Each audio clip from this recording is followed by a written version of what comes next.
Hi everyone, this is Peggy, as you know by now. I'm going to talk to you today about water and why it's essential. Um, why it's essential to us and our bodies.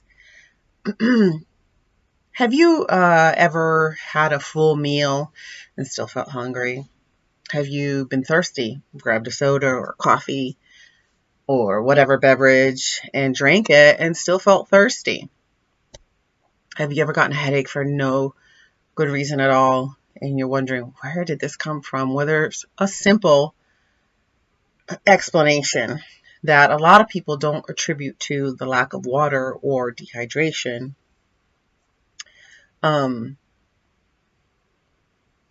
they don't attribute it, or we don't attribute it to a lack of water because that's not how we've been conditioned to understand what it means when we're thirsty or to be hydrated. I have been an advocate of water my entire adult life. As a young person, I very rarely, if at all, drank water, plain water. I couldn't stand it. I didn't like the taste of it. I am in healthcare and I've seen many people pass through with issues, illnesses that I believe could be taken care of with going back to the basics of life, which is water. Water is the second most essential system substance in our body next to air. And we can survive just 1 week without water. We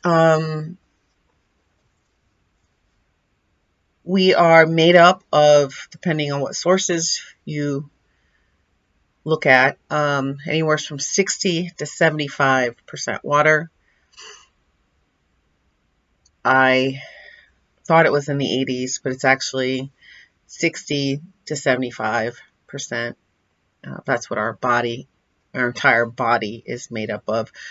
The harvardeducation.org website states that our brain and our heart are made up of 73% water. Our lungs are made up of 83% water.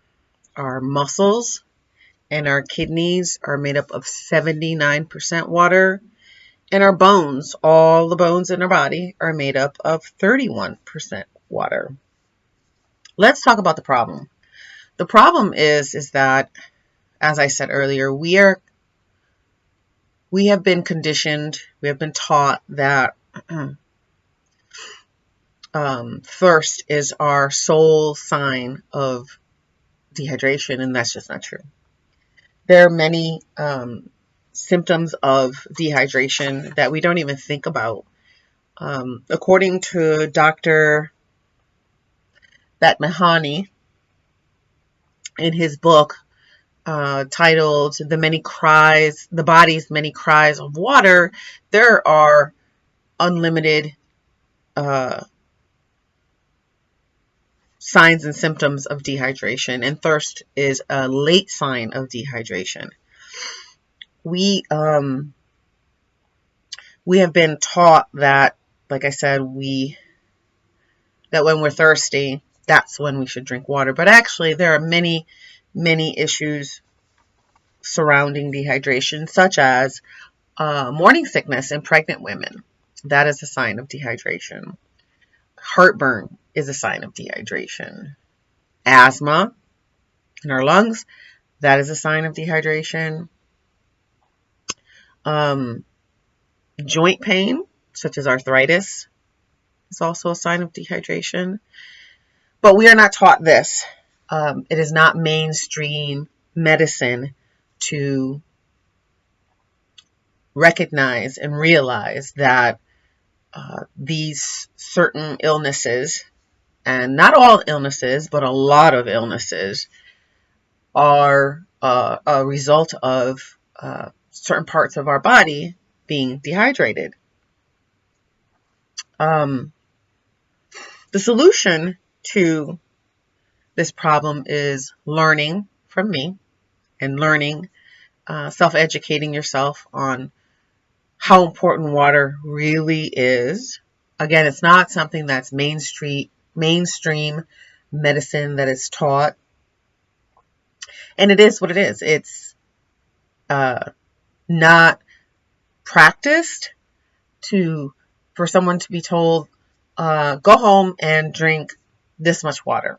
And the CDC advises that you should drink half your weight in ounces in water, meaning if you are 100 pounds, you should be drinking 50 ounces of water per day.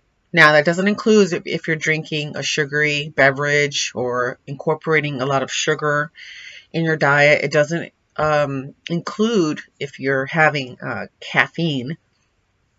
When you have those things, such as a sugary drink or a caffeinated drink, you should also, on top of that 50 ounces, on top of that daily recommended water intake, you should be matching it 1-to-1. So you have a cup of coffee in the morning, you should add a cup of water, plain water too. That makes a difference. Plain water to your intake daily. Now, this is 20, let's say 20 ounces. So if you are 100 ounces, you're drinking about 2.5 of these per day. I drink about 64 ounces a day, which is not enough because I do drink coffee, occasionally drink soda. But that's how much you should be drinking according to the CDC website. Now let's talk about the solutions. Now the solutions are, again, to educate yourself, to realize how important water is, to spread the information. The best way that I can tell you is to combat this problem is to always have water readily available, to not have to worry about going and searching out water. I carry a 64-ounce jug of water with me in my car, at work, at home, wherever I am. And I never have to think about it. And I'm not a sipper. My advice to you as a solution is to not sip it, because you'll never get it down. Just, if you have a hard time with cold water, just go ahead and guzzle it down. Get it down. Anytime you do bring that bottle to your mouth, just drink as much as you can. The many benefits of water, being hydrated, well hydrated, is better mobility. When you have water, the tissues of your muscles are not under pressure. They're not shriveled up and kind of more scraping against each other. That causes the stiffness. You have better mobility. You have less dry eye, because hydration is very important, as we know, to alleviate dry eye. We also have better mood. It does regulate mental clarity and mood. We also benefit from having softer and younger looking skin. Don't we all want that? One of the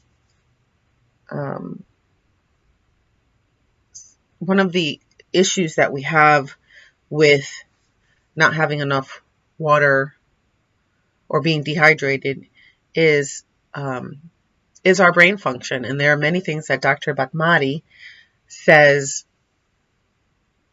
are connected to dehydration, and that are things such as diabetes, depression, a lot of issues that we see that can be addressed with being better hydrated.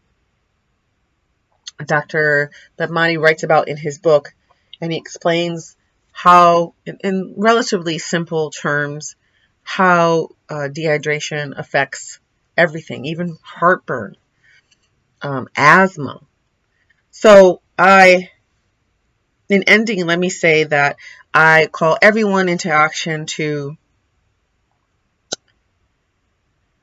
educate yourselves, learn how much water it takes for someone of your size. And as we age, also, tend to um, we tend to take in less water too. So being aware that we need to take in more water as we get older as well. I called everyone into action to drink more water, and not just because I'm telling you, it's healthy. Really look into it. Really, search around and do a little research as to how important water is to our lives. There are a couple of little tidbits that I've found online, some facts, water facts, and that is one fact is that 90% of all the world's water is actually salt water. Only 3% is fresh. The jellyfish and the cucumber are 95% water, and it takes 20 gallons of water to make 1 pint of beer. So I thought I'd share those fun facts with you. Many in the healthcare industry do not agree that water is the basis of a lot of these diseases, and I implore you to look into it. I've only touched the very surface of this issue in our healthcare system. Thank you for listening. Have a great day.